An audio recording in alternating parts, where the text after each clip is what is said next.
Okay, Tom Clancy is my Chief Compliance Officer and also IT Director, C, Chief Technology Officer. We got Jim Minutella, Office Manager and also Board Technical Director. And then Ben, the intern, resident 20-something. And I guess, are you a Zoomer? So, we have a whole lot of people in the background helping me do these. Folks, make sure you subscribe to my Spotify channel, The Financial Quarterback, also The Financial Quarterback on YouTube. And we are going to be replaying this on WOR, one of the nation's biggest AM talk radio stations in New York. Got a ton of listeners there. So we are going to start in 3, 2, 1. Hi, everybody. This is Josh Jalinski, the Financial Quarterback, and we're being joined by Dr. David Ranson, who we've had many economists over the last 18 months get the inflation numbers wrong. You got it right. I mean, geniuses on finance have not been able to plumb the depths that you have plumbed. So first off, I want to congratulate you on a right call on inflation. Want to get your thoughts on inflation from now on. Also, you gave an amazing talk, which you were so gracious to share with me, your PowerPoint. I want you to give that talk to our Clubhouse audience before we go to questions, because I think it's proper to kind of give you some sufficient time, let's say about 20, 30 minutes so people understand your working theory of things. But first, let's talk about your background so that people don't know you, know a little bit more about your background. Go ahead, Dr. Ranson. Give a 60-second bio. All right. I'm English, as you can tell from my accent, but I've lived in the United States 2/3 of my life. And I now live in Portland, Oregon, but I've lived in Chicago. I went to the University of Chicago as a graduate student. That's how I came to the US in the first place. Fell in love with economics and finance, and I've stayed in the field ever since. And I've been with one company for many, many years. Its original name was HC Wainwright Co. And the economics desk of that now calls itself HCWE. So I'm still working full time, and we produce about 3 reports a month for our clients.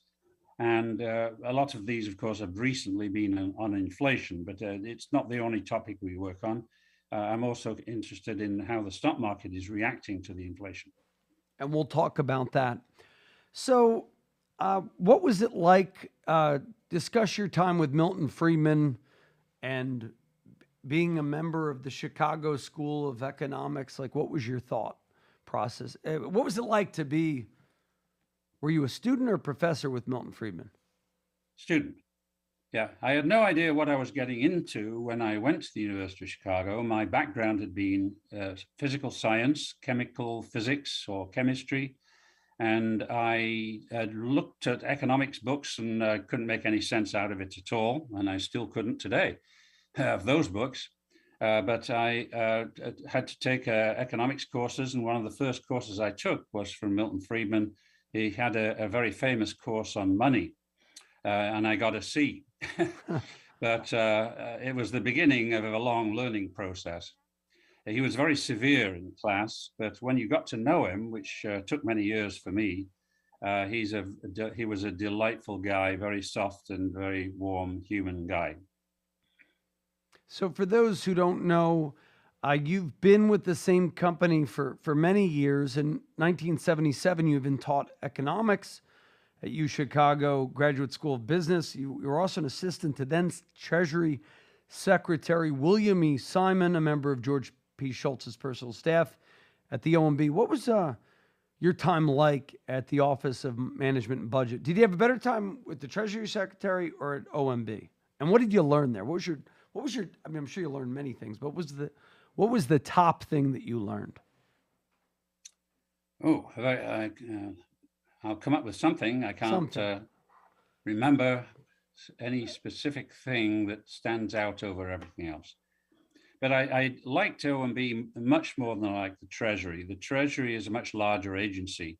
And I found out as I got older, I don't like large institutions. The smaller the institution, the better. So when I run a business firm, I want to keep it very, very small for the same reason. OMB, I worked with Art Laffer, and we had a wonderful time doing very interesting things, working for George Shultz. At Treasury, I was an assistant to the Deputy Secretary of the Treasury, and I worked on very specific areas, including the financing of the Social Security system, which was a big issue at the time. So let's talk about what the Fed did in response to inflation. What do you think about the Fed's response to inflation? Well, the Fed talks about its toolbox, and the principal tool in the toolbox is the short-term rate of interest, which it can raise and lower at will.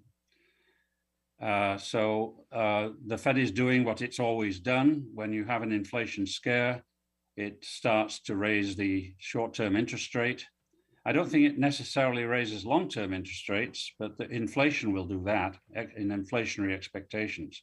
So the Fed is doing exactly what you'd expect, except there was a lot of resistance to it initially because the Fed had gotten into the habit of keeping interest rates low for a completely different mandate, which would be to maintain full employment. So the Fed has two mandates. Employment is one, inflation is the other. They often get in each other's way. But right now, employment is not the main concern, and the Fed has all of its focus on inflation. In your talk you gave, I believe yesterday, you talk about questions that history should be relied upon to answer. Talk about that for a little bit. Yes, I think what distinguishes the work we do, and this is very much what I learned at Chicago, that's what they taught at Chicago, and I believe they still teach it today, and that is to base conclusions on evidence. Sounds obvious. That's not what happens in economics. Conclusions in economics are based on theory, and a lot of the time the theory is mythical.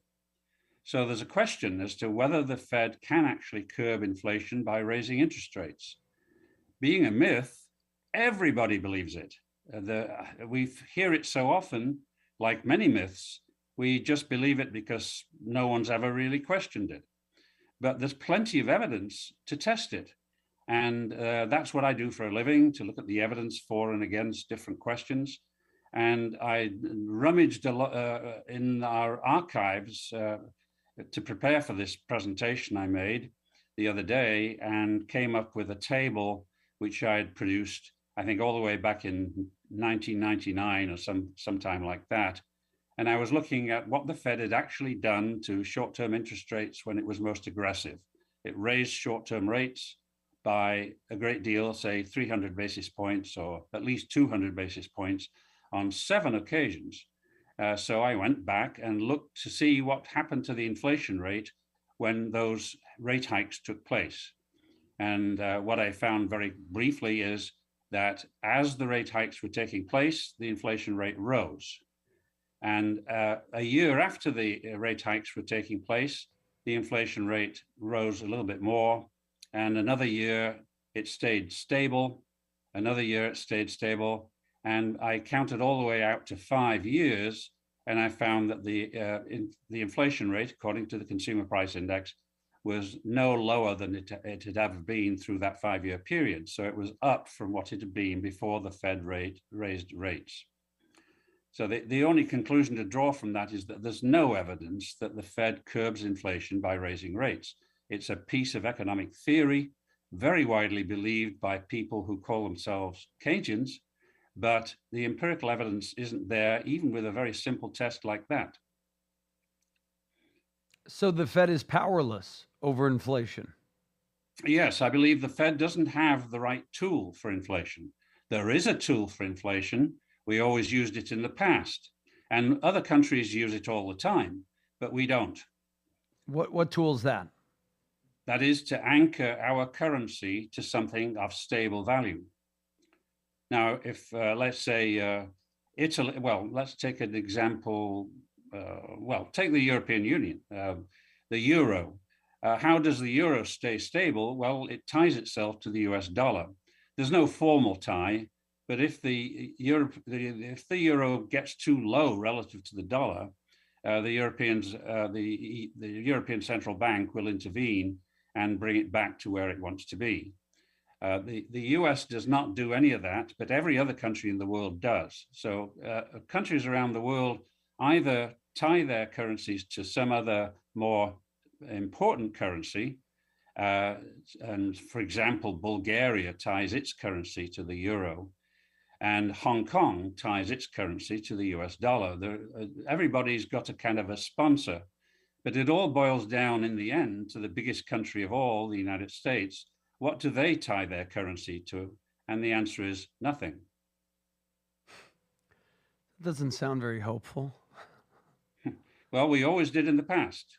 You remember the gold standard. I lived through the time, I was in Washington at the time that the gold standard was abandoned by Nixon and formally abolished. But prior to that period, the dollar had a very constant rate of exchange with gold. It did float sometimes during war, but if you can go all the way back to the 1930s and then further back even all the way back into late 19th century, and the dollar was extremely stable relative to gold nearly all of that time. The one exception was 1934, when President Roosevelt devalued the dollar relative to gold and confiscated he effectively confiscated the gold that private Americans held by taking it away from them and giving them compensation at the devalued price. Other than that, the price of the dollar in terms of gold was constant all the way from back in the 1880s. Well, must go back to the 1840s, all the way to the 1960s, and then it started to crumble. So I want to go back to some of these charts and questions from your presentation. Could the Fed's rate hikes cause recessions in your mind? Yes, there certainly was a time when they could. If you look at the largest rate hikes in history, as I was just mentioning, I did to look at the inflation impact, but if you look at the growth impact instead, you find very strong relationships to future economic growth within a year, maybe a year and a half. And if the largest Fed rate increases correspond to recessions in all cases. So I don't think there's much doubt, and an awful lot of economists agree with this, that the Fed created recessions by raising rates in such a way that they destabilize the economy. So you believe, in essence, the Fed rate hikes will not control inflation, but may cause recessions. So they're powerless on inflation. They may have some influence on recession. The power to influence recessions has now gone away. It used to be very powerful, but if you take the last 60 years and split it into two 30-year periods, which is one of the things, one of the charts does that, you find that the Fed's rate hikes have a tremendous influence on the growth rate of the economy in the first 30 years, which stretches from the 1950s through the 1980s. But if you go from the late 1980s to the present, on the average, the Fed's rate hikes have no effect on the real growth rate of the economy. Which chart is this? What exhibit on that presentation? Do you know? I'm trying to look. I don't think I have it with me. The disappearing impact of Fed policy on economic growth? I believe that's the one, yes. This is an interesting chart. Calendar year average data from 1955, subsequent 2-year growth of real GDP. Very interesting correlations. So as we go to the next question, what do you believe? You're one of the few people who called for inflation when others would say, hey, it's just COVID supply chain related. And it may still be. You know, we may look and say, you know, we definitely have COVID supply chain constraints. But what is the best leading indicator for U.S. inflation? And I believe you've called it better than almost anyone. And then, you know, where do you see inflation going forward? So what's your indicator that you use? I know you've mentioned this before, but for people who haven't heard you. Well, as I mentioned, we had a gold standard at one time, And when the dollar was tied to gold at a fixed ratio, it was $35 an ounce. After 1934, it was about $20.67 an ounce before that. There was no inflation during those periods. So the way to control inflation is to keep the dollar in a very stable ratio to gold today, which our policy is absolutely against doing. The Fed has been trying to not do that now for 50 years, and they've managed to sweep gold from the consciousness of the American public and the American financial markets to a large extent completely, so that no one ever thinks of this as a solution. But the best leading indicator for inflation is the price of gold. And there's one slightly better indicator, and that's to use gold in the futures markets instead of using gold in the spot market. But that's really gilding the lily. The gold is a very stable asset. It's the most stable asset or commodity of all commodities that we know. And keeping the dollar stable relative to a very stable commodity means keeping the dollar stable in its purchasing power in terms of everything else. So if you look at, let's say, Market Watch or Yahoo Finance, are you talking about the gold continuous contract on the NYMEX or the London one? Well, it's simpler than that. You can actually buy and sell gold these days. It was illegal for a while, but you can. When Reagan came in, he legalized it, and Margaret Thatcher legalized it in Britain. There's a London gold market and there's a New York gold market. There's also markets for silver, of course, and platinum and other precious metals. And you can buy and sell gold bars. And in Switzerland, it's even more convenient. You can walk along the Bahnhofstrasse in Zurich, famously, and just step into a little store and buy gold coins. So you can buy and sell gold very easily, and you don't need to any complicated contracts. No, but what I mean is, there was on one of my shows in the past, you talked about the London gold futures being sort of the leading indicator. So it'll tell us, and that's kind of what you used to sort of accurately predict inflation, as others were calling for deflation. What is it telling you now? What is the rate now? I mean, are you looking, because I mean, gold has kind of gone a little sideways of late to down from peaking a little bit earlier this year. But the futures price of gold has gone up a lot, even as the spot price was going down. In fact, the spot price is kind of stable. Well, not stable, it's horizontal. It's not going either up or down very strongly. But the forward gold price or the futures gold price is going up. And I use the furthest futures quotations I can find. They're not from actual market behavior. You have to put two markets together to get the forward price of gold. That one is the Treasury market. So you're using the slope of the yield curve, and the other is the spot gold market. And the combination of both gives you the futures gold. And that is rising. It's risen, I think, something like 15% in the last couple of months. It's a frightening rate of rise. Wow. The most rapid rise I can remember seeing pretty much in my lifetime. I think if you go back to the 1970s and 80s, we had a period in which it was rising that fast. Does it show any sign of cooling? The spot price of gold may not rise at all. If the spot price of gold can fall if you have a relaxation of tensions from the Ukraine war, for example, the Russia-Ukraine situation, or when the pandemic becomes less and less threatening, that brings the price of gold down in the spot market. But it doesn't have any effect on the futures market, which is why I use the futures market instead. And where can one look that up? Do they have a website? I get my data from Merrill Lynch. It was originally a database that Merrill Lynch put together. It was sold, and it's now owned by Intercontinental Exchange, which owns a few stock exchanges around the world. And they publish it online, and I download the figures from there. That's for the Treasury side of the equation. And then the London gold price or the New York gold price, those are available universally and very commonplace. And the Merrill Lynch is the, 30-year strip? Yes, I use the principal strip for a US Treasury, which is essentially a payment to be made 30 years from now. No coupons in between. That's what we mean by a strip. It's stripped of the coupons, it's a balloon payment, and it's not due till 30 years from now. That's the one I use. We have a good solid market quotation on it, and it tying it to the gold price gives me what the gold price would be in the 30-year gold market. That's a little confusing. Can you make it in plain English?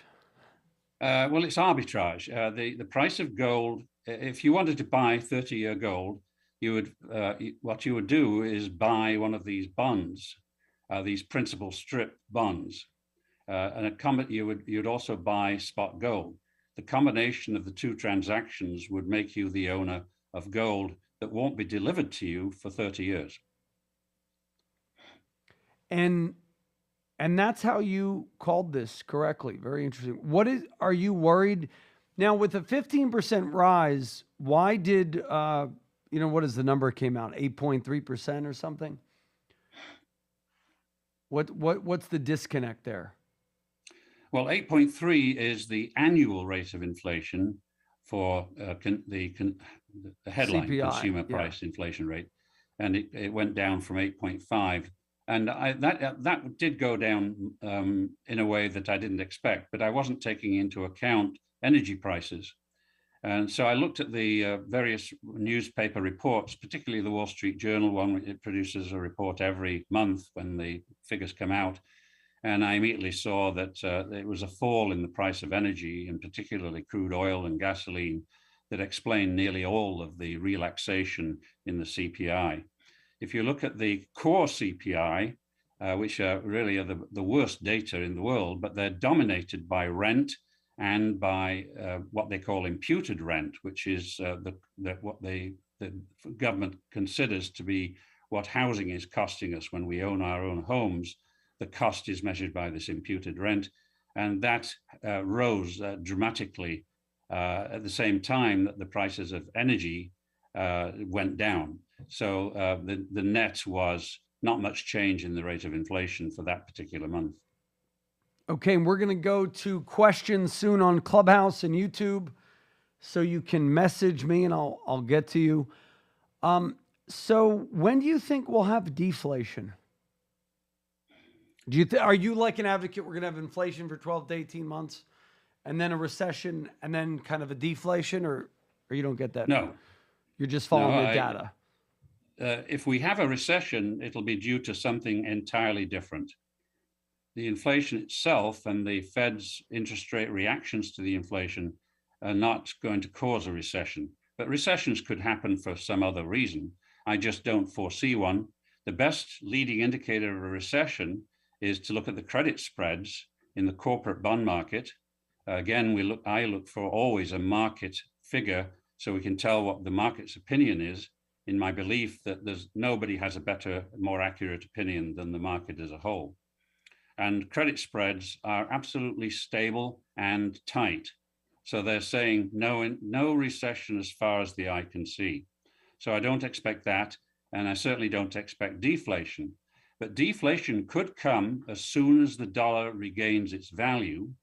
You'd have to offset all the inflation that's taken place before you can start to deflate. But that could happen if something could cause the dollar to regain its value. But I have no idea what that would be. And nobody in Washington is looking for such a thing. Couldn't it be the market crashing? No, I don't think the dollar would gain value. If the market crashed, it would lower confidence in the American system, the American monetary system, all the financial systems. Isn't the dollar strengthening now as we see, only relative to other countries' currencies? And that's what's confusing everybody, because we kind of redefined the idea of the value of the dollar. It used to be always measured in gold. All currencies were always measured in gold historically, or sometimes silver or platinum, but nearly always gold. If you measure the dollar relative to other currencies, you're using something that's even more unstable than the dollar is to measure whether the dollar is strong or weak. So you're not finding out whether the dollar is strong or weak at all. If the dollar gains relative to the euro, which it has done, it just means that the euro has fallen more than the dollar has fallen relative to forward gold. It just means the U.S. is the cleanest dirty shirt in the laundry pile. Yes, the cleanest dirty shirt, That exactly. whole analogy. Although Okay. sometimes Switzerland ends up being the cleaner one relative to us too. So I'm going to get more into your presentation you gave because I found this fascinating. You talk about Fed credibility. It will continue to fall. Won't that be the cause of the next recession once people think the Fed put is over? No, I don't think the Fed protects anybody from anything. I think that the falling confidence in the Fed wouldn't hurt the economy. What we need is something other than the Fed, which is more in tune with reality, and that would be a plus, and the economy would recover. The economy could be very much benefited by a different thought process. But the Fed's thought process is simply ineffective, wrong, unable to anticipate anything that happens, and unable to really explain anything after it's happened. Yeah, but that's caused the lack of credibility, which I think is quite a low ebb. But if that happens, you got S&P could be 3450, 3,000. If people lose faith in the Fed. No, I don't think I think investors have faith in the American system of markets, which is a free market system. The Fed is not a free market actor. Agency. It's an agency for controlling and regulating the free market. So it's an anti-freedom mechanism, just like any government agency must be, almost by definition. So I think the stock market is not going to be hurt by an increase in freedom. If the Fed loses its credibility and either it does things that don't work or it doesn't do anything, the market is freer than it was before, not less free. So unfortunately, rate hikes, no matter how aggressive, are not going to curb inflation. What hope do you have then? I mean, it doesn't sound like a hopeful outlook on the future. Well, you just have to sometimes turn the clock back. Sometimes it turns out that what was common knowledge 50 years ago is more accurate and more true than what we have adopted as common knowledge today. There wouldn't have been any doubt, say, 75 years ago, among a lot of people, that it would be better to keep the dollar tied to gold. And there was a big fight over it at Bretton Woods. But the people who wanted to loosen the currencies from gold largely won. The US didn't go along with it, and it wasn't until the 1960s or 1971 with President Nixon that we finally gave up the tie between the dollar and gold. Isn't that why? So then maybe the hope is Bitcoin or something like that, where you have a bunch of free market people say, hey, we want to opt out of this system that's kind of manipulated by a fiat economy. So maybe that's the hope, sort of a Bitcoin economy, but that'll take years, potentially. Yeah, I don't see how it solves the problem. Bitcoin does not tie the dollar to something absolutely constant like gold. It's true that there's only a certain almost constant quantity of Bitcoins in existence, but it doesn't stop the price of a Bitcoin from fluctuating all over the place. What we want is stability. We want prices to be stable. And in order to do that, we need something which has always in the past, virtually always been stable, such as precious metal. But if Bitcoin is stable, it has yet to prove it. So there will be a struggle, you talk about, to identify more radical policies to bring inflation under control. What radical policies do you think will be instituted? Well, whenever we have this situation arising, there's always one radical policy that crops up, and it's often adopted, and that is wage price controls. The government regulates the prices at which we're allowed to sell goods and services to each other, or the prices at which we can hire people to help us and work for us. And wage price controls have failed every single time. The history of wage price controls goes all the way back to the Roman Empire 2,000 years ago.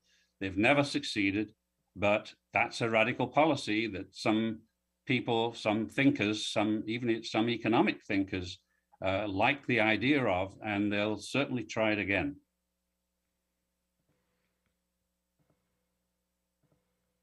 So next we're going to talk about stagflation. How long do you think that you talk about stagflation, talk about a little bit, how long it will exist, and what asset classes may do well in a stagflation world?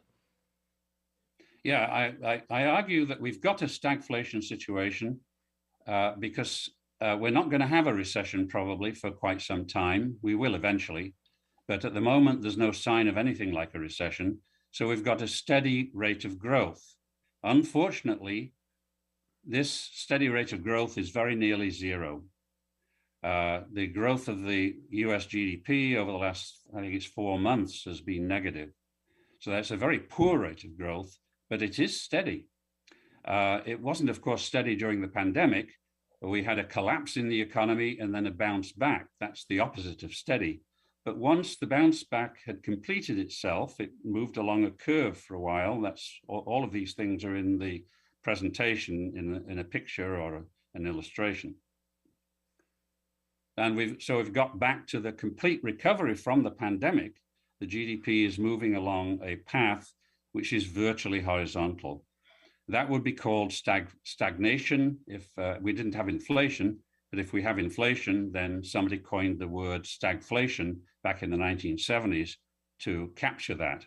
It was a state of the economy that was thought to be impossible according to economic theory. So we know that the economic theory was wrong right there. So treasuries, you talk about what this climate favors. So what assets do you like in this environment? Yes, historically, a poor rate of growth and especially recession pushes investments in favor of safe haven investments, such as gold and other precious metals. If everything else were okay, if we didn't have an inflation rate, they would also push us towards bonds, towards good quality bonds and treasury bonds. But if we have a lot of inflation, bonds are not a way to escape it. Bonds are a way to be really even more damaged by it. So in a stagflation situation, our best bet is to have assets which are hedges against inflation, or many assets such as energy stocks, for example, or material stocks are boosted by inflation, although the rest of the stock market is hurt. All of these are now in favor, and they've been doing very well. The asset class that's been doing among the worst, of course, has been growth stocks and information technology. And one of the ones that's been doing the best, is, for obvious reasons, has been energy stocks. And that's a situation that continues as long as you have this huge inflation rate. So you talk about other assets producing positive returns. You have an interesting assets classified empirically by a response to market indicators of uncertainty and currency depreciation. You talk about how certain assets do better in a stagflation. You talk about low-grade bonds. Do you like stocks in this environment? What type of stocks do you like? Definitely stocks that represent companies that have holdings or balance sheet positions, asset positions in real assets, such as commodities and real estate. And then you also talk about low grade, so I guess low grade paper as a potential opportunity. Yes, low grade corporate bonds they're an investment in a company which is highly leveraged. So although it's technically an equity, you're owning a debtor's position if you are a shareholder in a company of that sort. So you are in effect sharing in the borrowing. You are a borrower. And borrowers do well with inflation, lenders do badly. One of the oldest principles of economics we have. Inflation helps borrowers and hurts lenders. So low-grade debt is an asset which, if you hold it, makes you a borrower. High-grade debt, if you hold a treasury bond or a high-grade corporate bond, you're a lender. So what about risk of default? Well, risks of default are taken account of by the market forces in pricing the yields on these bonds. So it's all priced in already. You may be unlucky if you pick a particular company to hold that bond, and if the company defaults, then that's a bad thing. But if you hold a diversified mix of low-grade bonds, only a certain fraction of them default, and that's already taken care of in their price that you had to pay when you bought them. So let's talk more about the implications for the economy and capital markets. So GDP is slow to very low growth. Risk of recession is low. Then why is the stock market so bad right now? The stock market is always hurt and scared by geopolitical risks. And we've got this Ukraine-Russia situation and the threat of even the use of nuclear weapons. This is very scary, and I'm surprised the market isn't off more. But by being off by only a few percentage points, the market is telling us it doesn't put a very great weight on the probability of a nuclear war. But it is a very scary situation. It happens a lot. It's happened with the Iranians a few times, war scares in the Persian Gulf. And the biggest scare, not a war scare, has really been the pandemic. And these scares drive up the price of gold a great deal temporarily when they happen. But what about can't you say the last month has been uncertainty in market crashing because of lack of credibility by the Fed with this whole rate hike thing, that inflation's really upon us? I just don't know what faith the stock market has in the Fed. I think the stock market behaves as though it's more skeptical than the average investor. The average investor has opinions, but in the stock market, we're looking at the collectivity of all investors taken together. And unless those opinions hold weight, they probably won't be able to capture the mindset of the entire market. So I don't know. I don't know how to tell what faith and what linkage there is between the stock market and the Fed. But as I said before, I don't see the loss of credibility on the part of the Fed hasn't hurt stocks. Certainly, we've had a very good few years of stock price advances at a time when the Fed's credibility was plunging as a result of its inability to foresee this inflation or explain it or to say what it's going to do about it. And the Fed has created a great deal of uncertainty, and the stock market has just sailed ahead until this year, until February. And then with the Russia-Ukraine crisis, of course, the stock market's advance had to stop. But only temporarily. I think the market will recover from these war scares. However badly or well the Ukraine situation goes, the uncertainty attaching to it will go away. And it's the uncertainty that affects the market's price. So if we have double-digit inflation, where will interest rates head? I mean, obviously, they'll be heading towards double digits. They lag behind the actual inflation rate.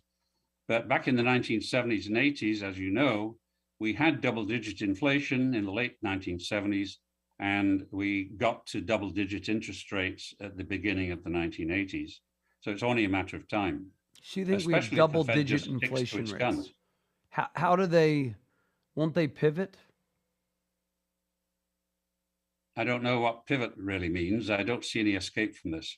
If we have a 10% interest rate, the whole world's going to collapse. There's going to be riots in the streets. It's not really going to be sustainable. They'll just give money away. They'll do something. They'll buy S&P indexes. I don't agree. I think we can live with high interest rates, and we have in the past sometimes done that. But what you don't want is unstable interest rates. That is definitely something that hurts everybody's ability to conduct business.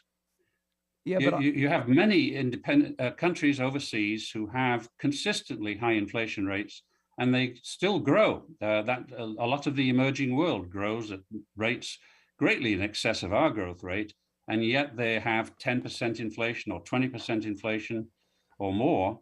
And as long as it's stable, it doesn't hurt the growth. yeah, but nobody's going to buy houses. We're used to. It's like we've been addicted to drugs and low interest rates. We can't even fathom that world. Nobody will buy houses. The market will crash. I mean, if we have double digit interest rates, market goes down 80%, 70%.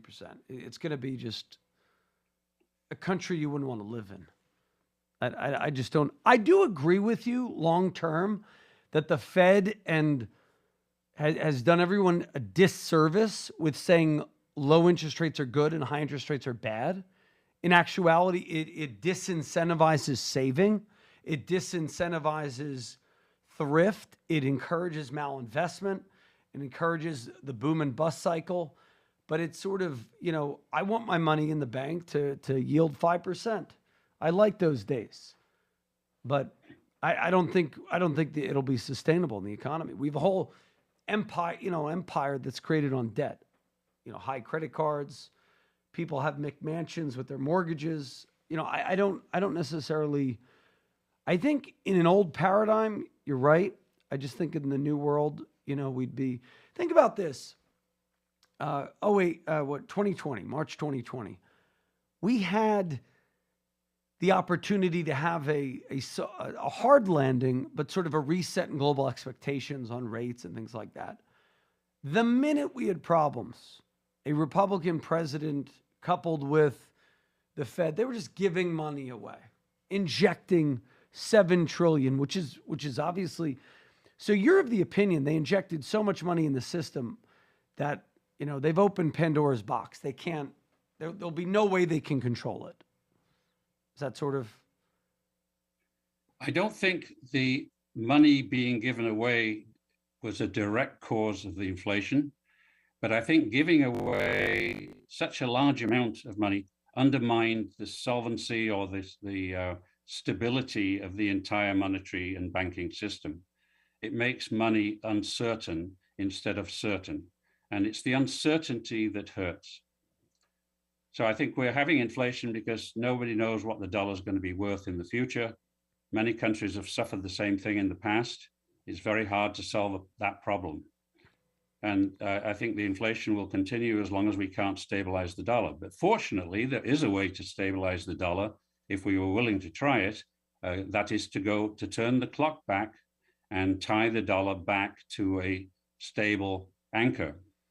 Every other country in the world, not quite every other country, but most other countries in the world have an anchor for their currencies, some outside monetary system. It might be the European Central Bank and the Eurozone. It might be the United States itself. The only country that doesn't have an anchor is the US. That's where the problem begins. Yeah, I don't see us having an anchor anytime soon, unless we go to some type of people. I think what's going to happen is people are going to opt out of the system, like Bitcoin and other kind of. I think you're going to have parallel economies develop because people will just say, "I'm done." That whether it's some will go to a gold standard, others will go to a Bitcoin standard, and then our dollars they'll just start adding zeros, and we'll have MMT. I think we're headed for a very dangerous world of universal basic income, all of that stuff. But interesting. I mean, I think it's a little, problematic, what you're saying. But, I definitely understand your point. It's sort of the older paradigm. And I guess that's the point. It's funny, I have a cycles guy on my staff who he believes we'll have double-digit interest rates too. And we go back and forth and we debate. And I say it's not just going to happen.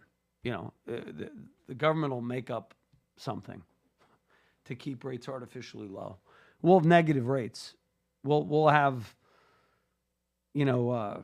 cash controls and government, government will take funds from banking. So I agree that we should have an anchor. One commenter goes, but there's no way the U.S. anchors when it is the strongest currency without having the anchor. Well, I guess they have to anchor if the whole system falls apart. So what other asset classes do you like? A lot of economists, one thing I appreciate about you, a lot of economists will just opine. They never tell people, hey, I like this asset class. So you like real assets? Do you like real estate? Do you like apartments, REITs, anything like that, or no? Well, I qualified yes. There are a lot of other factors that drive the success or failure of asset classes, and I'm not in a position to take those into account. I'm only looking at inflation as the primary thing that's going on today, and which assets will be most hurt by inflation. The answer is growth stocks, and which assets will be promoted by inflation, which would include energy stocks. I think I mentioned this already. There aren't very many assets that do well under inflation, certainly not very many equity assets, but real estate historically has been one of them. It may not be this time for other reasons, but it is typically real estate and commodities and other hard assets or real assets, physical assets that escape the damage done by inflation, which is mostly to financial assets, to promises, to financial mechanisms, which are easily undermined by changing the price at which the transaction takes place. Why do so many economists say we're going to have deflation and you say inflation? I mean, we've had Dr. Hunt, Jeff Snyder, others, and they've been in the deflation camp. Now they're sort of acknowledging that we have some inflation. Why do you think people just think we're going to have deflation? Just because we haven't had it? I think because there's a great deal of contention about what's the cause of inflation or deflation.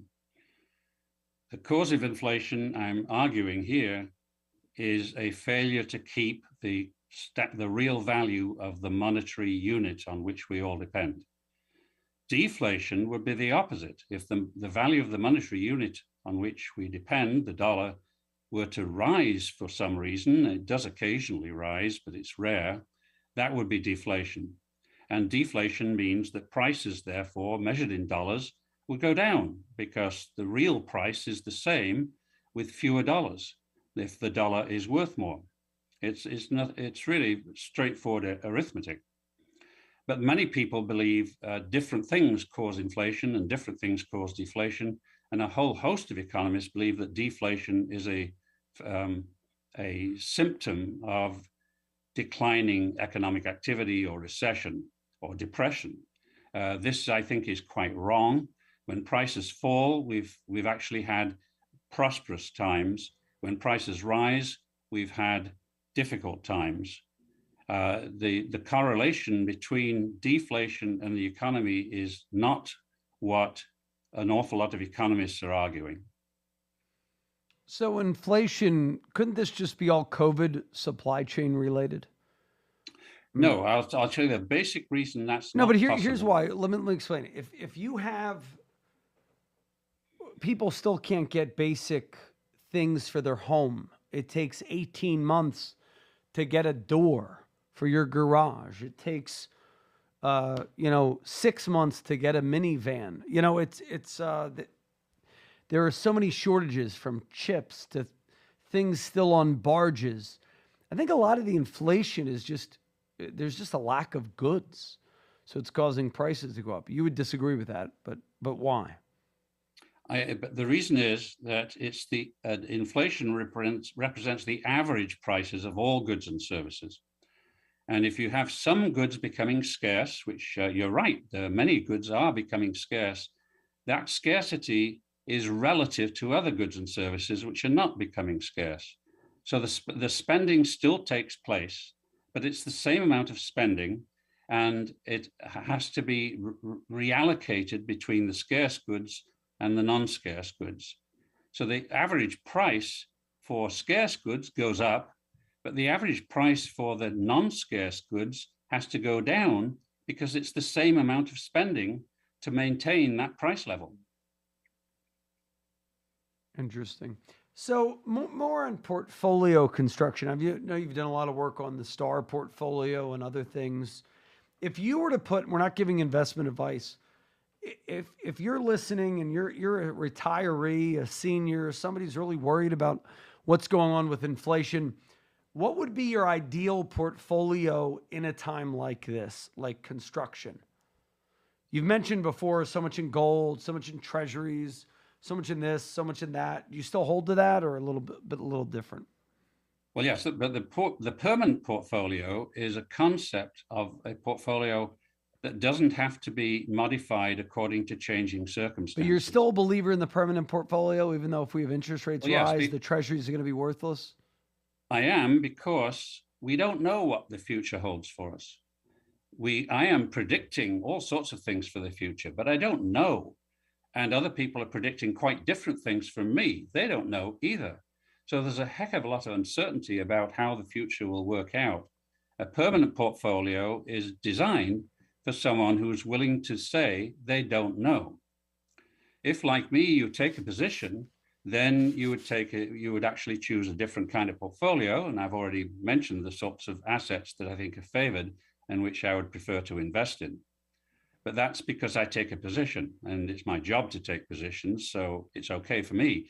But I don't think, with a position, still don't know an awful lot of things that are going to happen in the next couple of years.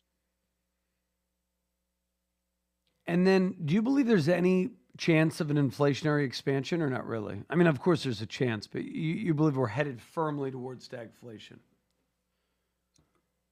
It's hard to predict the rate of growth.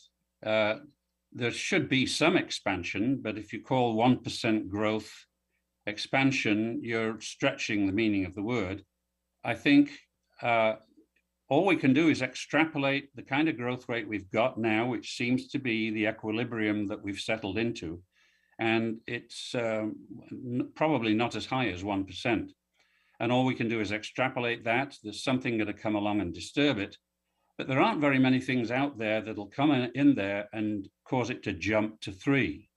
There are things out there that'll come and screw things up in our system and cause it to jump down to -1. But even those are relatively few in number, and we can't anticipate them very well. So I think the best bet is to extrapolate the growth rate that we've got, which is 1% at best. And it does look to be stable. Despite all the instability that the inflation brings to us, the growth of GDP has been surprisingly stable. I don't think it should be surprising, but it does surprise a lot of people. Yeah, I don't think it'll be one going forward. I think in the next few quarters you could start to see a decline. I don't think people can afford this stuff. Diesel at $6. You just think people are going to plug along? Well, we always complain, but in practice, we make adjustments. If we use a lot of diesel in our normal lives, we find ways to economize. Everybody does it. They don't need an education. They just do it. It's instinctual. And we'll all end up doing that. And that's partly what gets us to minimize the damage. So kind of a muddle through economy. Sorry? So kind of a muddle through economy. Yes, yeah, I think we're always muddling through, but I think a better word for it is adaptation. It's true that we don't always adapt in the right way, so you could call that muddling. But on the average, there's a tendency for us as a population collectively to adapt the right way, and that gets us to a new equilibrium. It might not be as favorable as the old one, but at least it's a place where we can be more comfortable. So does anybody talk to you about tethering? When I hear you talk about, I'm going back to the Bitcoin conversation. When I hear you talk about tethering to the economy, having our dollar be worth something again and being tied to something real, and you kind of hearken back to gold, those days to me are done. Like it's like a a Pollyanna view. Don't take disrespect. I really respect your research. But to me, the only hope is the Bitcoin community because they share a similar belief in real economics, Hayek, Friedman, Chicago School. Those are the only people out there that, I mean, you have some gold bugs out there, but you know, the growing population that are more free market oriented are all sort of Bitcoin oriented. You know, the gold people are, you know, it's like a relic on a shelf. It's a nice, you know, thought of a bygone era, but it's done. So, I mean, the only, I understand you don't like the volatility of Bitcoin. I'm just saying that as I think about what you're saying, my mind says sort of Bitcoin's the answer. I know you're not an expert on Bitcoin. You've talked about that. You don't really want to comment on it. It's kind of a waste of your time to comment on it. But any thoughts on that? I think radical solutions to inflation will be proposed. No doubt Bitcoin's going to be one of them. But I think based on the research that I've been talking about with you, if you could tie the dollar to something that's stable, that will remove the inflation. And if you don't, you're not going to be able to remove the inflation. There's really only one correct answer to this particular problem. And it's an answer that we always had in the past. I think for the fact that large numbers of very qualified and educated people think alike and don't believe this particular point doesn't make them right. In fact, the very fact that large numbers of people all believe the same thing is a danger signal that they're not basing their beliefs on evidence or free thought or independence. They're all going like a herd of cattle. Yeah, the lemmings off the cliff. But there is no political incentive to go to something real because they're just voting. It's like bread and circuses. Like I took a course in college. It was a lot of fun. It was called the Roman Empire. And it was all about the rise and fall of the Roman Empire from the days of the Roman Republic all the way to Constantine. And it's just like, that's where we are. You know, whether our empire goes on another 100 years or we're just kind of an empire in decline because no one will do that other than those who opt out of the system personally. So I do believe the answer is right in front of us. It's sound money, but I don't think you talk to, you know, people 40 and under. No one wants gold anymore. I don't think gold is the answer, but well, just because they don't think of it doesn't mean it's wrong. The best analogy I can give you is to imagine countries that have been in this kind of a mess, in fact, much worse mess than we have yet got into. Take Argentina or Brazil or Chile. Historically, they had hyperinflations. And how did they stop the hyperinflations? They restored the value of their currency to a stable ratio with an outside currency of constant value or nearly constant value in those days, the dollar. They went back from a very rapidly floating and volatile currency to a stable currency. I'm arguing it's the same argument for us, except there are no paper currencies out there that are stable. The only kind of currency that we could tie ourselves to that would stabilize us would have to be a physical currency. Interesting. Well, I want to thank you for joining us, Dr. David Ranson. Any other parting thoughts as we conclude the interview? Very hard question. I think we should all get into the habit of thinking outside the box. And if we see that everybody believes something, we should start to question it. That would be my parting shot. Great. And how can people find more of your work? It's available. My email address is rdranson, RDRANSON, at HCWE.com.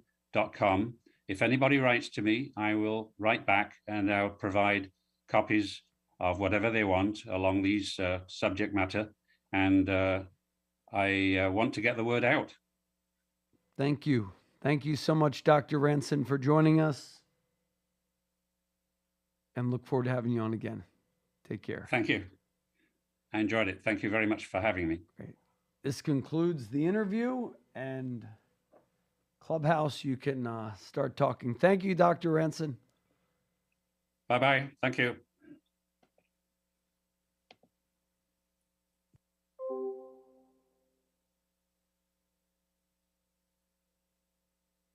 Okay. Are we